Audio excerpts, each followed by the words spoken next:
नमस्कार साथियों, आपका स्वागत है अपने यूट्यूब चैनल इंग्लिश ट्रेकर में।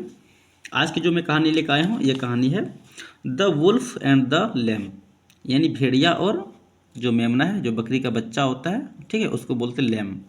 ठीक है, उसके बीच की कहानी है। इस कहानी को मैं word to word English Hindi में ट्रांसलेट करूँगा और इसमें बहुत सारे नए नए वर्ड मीनिंग और नए नए सेंटेंस का स्ट्रक्चर दिया गया है। मैं उसको यहाँ पे आपको बताता चलूँगा और समझाता चलूँगा कि उसका यूज हमें स्पोकन यानी इंग्लिश बोलने में कैसे यूज करना है, और अगर आप कुछ भी इंग्लिश में लिखना चाहते हैं तो किस प्रकार आप लिखेंगे। ठीक है, मैं आपको यहाँ पर डिटेल्स में चर्चा करूँगा। ठीक है, वीडियो थोड़ा सा लंबी हो सकती है, इसलिए वीडियो को पूरा देखिएगा और बढ़िया से समझने का प्रयास कीजिएगा, ताकि आप जल्दी से जल्दी इंग्लिश को आसान बना सकते हैं और इंग्लिश पढ़ना लिखना और बोलना तीनों सीख सकते हैं। ठीक है, चलिए बिना देखे हम वीडियो को स्टार्ट करते हैं। देखिए, आज का टॉपिक क्या है, the wolf and the lamb, यानी भेड़िया और मेमना। यहाँ पे द आर्टिकल का यूज किया गया क्योंकि इसके बारे में हम चर्चा कर रहे हैं, इसलिए हमें इसके बारे में पता है, यानी भेड़िया और मेमना के बारे में हमें दोनों के बारे में पता है, इसलिए यहाँ पे दोनों में द का यूज किया गया है। ठीक है, और ये तो एंड तो जानते ही, ये दोनों को क्या जोड़ने का काम कर रहा है, एंड। ठीक है, चलिए हम आगे स्टार्ट करते हैं बिना किसी टाइम पास किए। ठीक है, देखिएगा यहाँ पे there was a flock of sheep. ठीक है, रेस्ट मतलब क्या होता है, पाला होता है। ठीक है, बाय ए विलेजर, यानी एक गांव के द्वारा। यहाँ पे फिर से हम समझाता हूँ आपको, यहाँ पे अच्छे से समझिएगा एक एक वर्ड करके। ठीक है, यहाँ जो देयर का प्रयोग किया गया, इसका यहाँ पे कोई सेंस नहीं होगा। ठीक है, देयर का प्रयोग कहाँ पे होता है, जब भी सब सेंटेंस में सब्जेक्ट या ऑब्जेक्ट नहीं होता है, उस कंडीशन में हम लोग क्या करते हैं, देयर का प्रयोग करते हैं।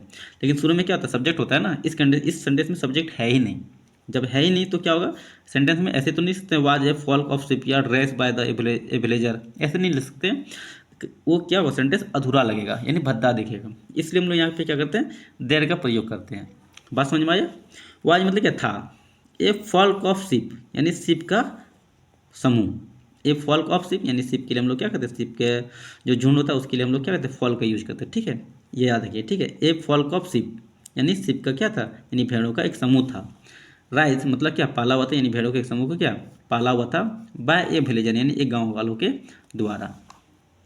ही यूज टू, यहाँ पे देखिए यूज टू क्या होता है, किसी आदत को दर्शाता है। ठीक है, जो काम हम रोज करते हैं उसके लिए हम लोग क्या करते हैं, यूज टू का प्रयोग करते हैं, ये हमेशा याद रखिएगा।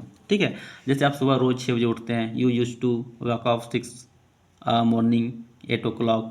ठीक है, या फिर 6 बजे उठते हैं 6 o'clock, जो जितना बजे उठते हैं उतना बजे वहाँ पे जो भी आदत है उसको दर्शाने के लिए क्या करते हैं, यूज टू का प्रयोग किया जाता है। साफ साफ ये समझिए। ठीक है, ही यूज टू वो हमेशा क्या करता था, टेक देम उन्हें लेता था, into the near by forest और कहाँ ले जाता था, पास के जंगल में, टू ग्रेज यानी चराने के लिए। बस है, वह क्या करता था, वह उसे लेता था। ठीक है, और ले जाता था, कहाँ ले जाता था, पास के जंगल में, टू ग्रेज यानी चराने के लिए। द विलेजर यानी गांव वाले, टायर्ड a bell around the neck, यानी गांव ने क्या था, टायर्ड मतलब क्या था, बांधा हुआ था, यानी विलेजर मतलब गांव के जो लोग था, जो यानी गांव वाला जो था। ठीक है, टायर्ड मतलब क्या था, बांधा हुआ था। ए बेल मतलब एक घंटी, अराउंड मतलब क्या था, चारों तरफ, द नेक यानी गर्दन के चारों तरफ बांधा हुआ था। ऑफ द यंग लैम यानी जो युवा जो मेमना है, उसके गर्दन के चारों तरफ क्या था, बांधा हुआ था। सो दैट ताकि, it would be erase of the find easier, sorry erase नहीं, यहाँ पे इजर मतलब होता है क्या, आसानी। ठीक है, ताकि हो क्या हो पाएगा, क्या क्या हो पाएगा, आसानी से मतलब क्या होता है, ढूंढ पाएंगे देम यानी उनको। इफ़ दे गेट लॉस्ट यदि वे क्या होता है, खो जाता है, इन द फॉरेस्ट जंगल में यदि वह खो जाता है तो आसानी से क्या ढूंढ पाएंगे। द विलेजर यानी गांव वाला, also raised a sheep yard dog, गाँव वाला क्या था, गाँव वाला क्या है, पाला हुआ था एक शिपयार्ड डॉग, यानी क्या, चारवाहा कुत्ता। शिपयार्ड डॉग मतलब होता है क्या, चारवाहा कुत्ता होता है। ठीक है, शिपयार्ड बॉय मतलब चारवाहा लड़का, शिपयार्ड डॉग मतलब क्या, चारवाहा कुत्ता, याद रखिएगा। ठीक है, गाँव वाला क्या था, गाँव वाला भी क्या था, एक चारवाहा कुत्ता भी पाला हुआ था। टू वॉच ओवर यानी निगरानी करने के लिए, the folk he is in absent यानी उसके अनुपस्थिति में। ठीक है, यानी जो भेड़ का जो फॉल्क यानी भीड़ है, यानी कि जो समूह है, उसका निगरानी करने के लिए वह एक कुत्ता भी पाला हुआ था। वंस एक बार, ए वेरी यंग लैम यानी एक बहुत ही छोटा मेमना, happen to trail behind the flock, ठीक है। हैपन टू ट्रायल मतलब क्या था, पीछे छूट गया, बिहाइंड मतलब क्या था, पीछे छूट गया यानी समूह से, एंड गॉट लॉस्ट और क्या हुआ, वह खो गया।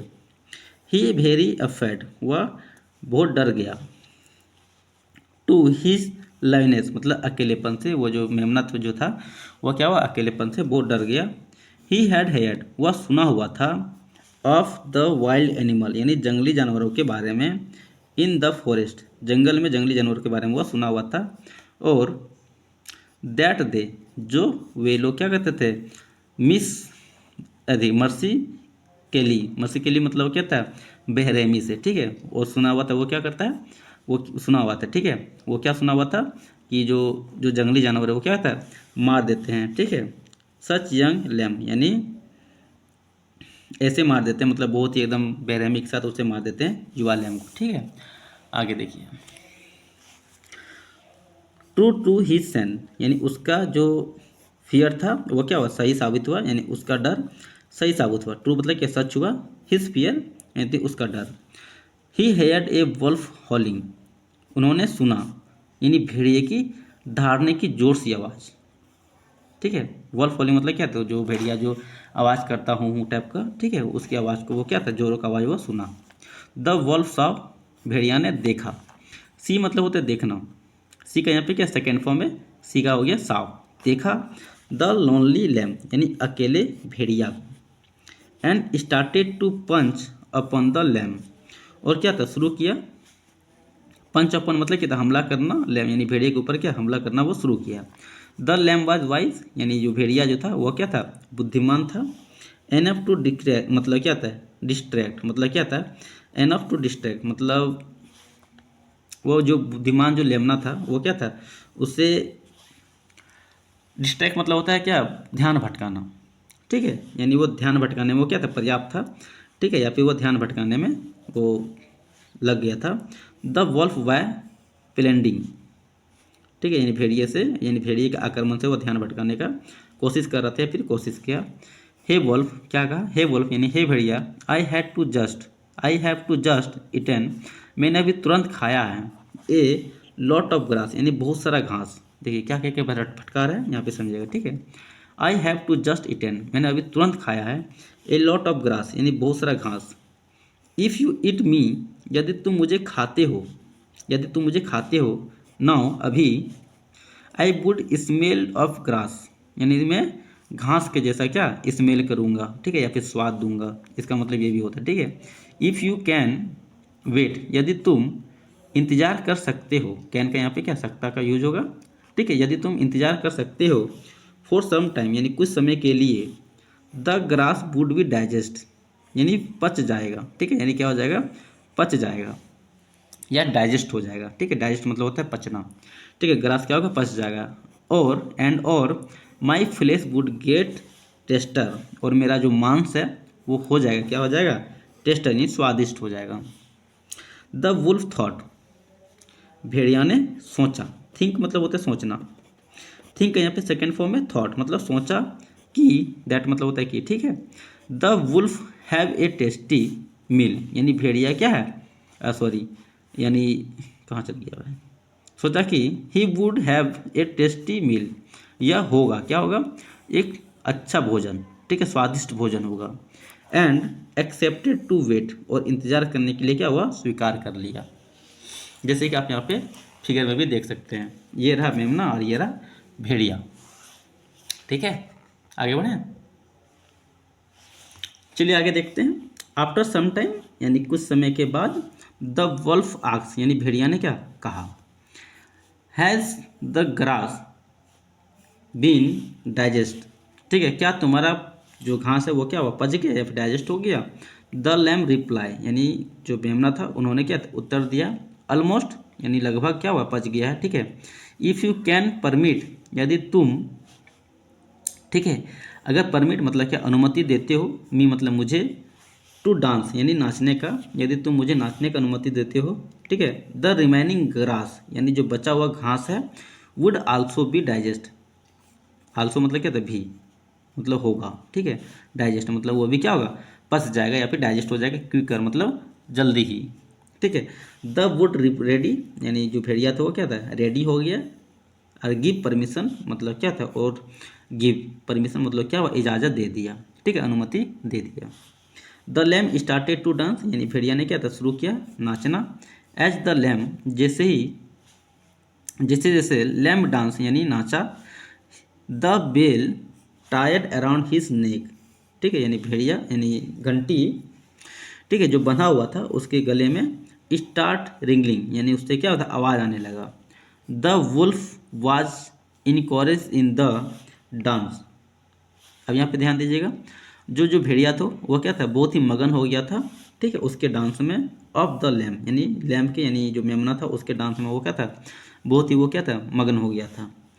ही वॉज ओनली, उसे केवल थिंकिंग मतलब उसके दिमाग में केवल यही आ रहा था, ऑफ टेस्टी फ्लेश, यानी जो स्वादिष्ट मांस है उसके बारे में वही वो केवल सोच रहा था, इसके अलावा उसे कुछ दिखाया नहीं और कुछ समझ में नहीं आ रहा था, ठीक है। ऑफ द लैम यानी भेड़िए के टेस्टी मांस के बारे में ही वह सोच रहा था। The lamb began to increase, भेड़िया क्या था, बिगेन टू इंक्रीज मतलब और जोर से क्या हुआ, भेचेस टू फिश हिज डांस मतलब और जोर जोर से क्या हुआ, वो डांस करने लगा। एज जैसे जैसे द वेटस इंक्रीज मतलब क्या था, वह डांस मतलब करना और ज़्यादा तेजी किया। The ringing sound also increase, यानी जो उसका घंटी की आवाज़ जो था वह भी क्या होता, बढ़ता गया। The sound of the ring, यानी यानी बजने की, रिंग बेल यानी जो उसका घंटी है, घंटी के बजने की आवाज़। Was hear by the shipyard dog, मतलब वाज हेयर्ड मतलब क्या, सुना दिया, किसको सुना दिया, शिपयार्ड डॉग यानी जो चरवाहा कुत्ता था उसको सुना दिया। हु जो वाज विथ द फॉक, यानी ये जो क्या कहता था, यानी शिप के यानी जो शिपयार्ड जो हुआ है, ठीक है, यानी सॉरी जो भेड़ का जो फॉल्क है यानी जो भीड़ है उसके साथ वो रहता था, वो जो कुत्ता, ठीक है। द डॉग रिकॉग्नाइज, यानी कुत्ते ने क्या था, पहचान लिया साउंड को। एंड कम रैन और दौड़ते हुए आया। ही सॉ उसने देखा लैम को डांसिंग करते हुए, नाचते हुए। इन फ्रंट ऑफ वॉल्फ यानी भेड़िया के सामने। इन फ्रंट ऑफ का मतलब होता है सामने, ठीक है, इन फ्रंट ऑफ किसी के सामने, ठीक है, भेड़िया यहाँ पे लिखा है, आप किसी के सामने के भी यूज किया, इसको स्पोकन में यूज किया जाता है, ठीक है। In front of table, in front of the manager, in front of you, ठीक है, किसी के भी सामने। ही अंडरस्टूड वह समझ गया द सिचुएशन यानी परिस्थिति। विथ ए लॉर्ड बार्क, ठीक है, और मतलब क्या वो जोरों के साथ, ठीक है। The dog pounces the wolf यानी भेड़िया के ऊपर क्या था, मतलब कूदा या फिर हमला किया। एंड चेज हिम अवे और उसे क्या था, भगा दिया। देखिए अब देखिए आगे क्या बोलता है, you are very wise lamb, तुम क्या है, बहुत बुद्धिमान हो। वेरी वाइज मतलब क्या था, बहुत बुद्धिमान, लैम मतलब क्या, मेमना, तुम बहुत बुद्धिमान हो मेमना। अप्रिसिएट तुम्हारी सराहना है। द डॉग यानी कुत्ते ने से अप्रिसिएट किया, ठीक है। And lead the lamb to the flock और ले गया, कहाँ ले गया, यानी जो भेबड़ा मेमना को ले गया यानी फॉल्क यानी झुंड के पास। द लैम वॉज हैप्पी यानी जो मेमना था वह खुश था। To returned the with his fold यानी उनके जो भीड़ उनके जो शिप का जो भीड़ था, झुंड था, उसमें वापस आके वह खुश था, ठीक है। चलिए वीडियो में यहीं तक, फिर मिलते अगले वीडियो में, यहाँ तक के लिए जय हिंद, बाय बाय।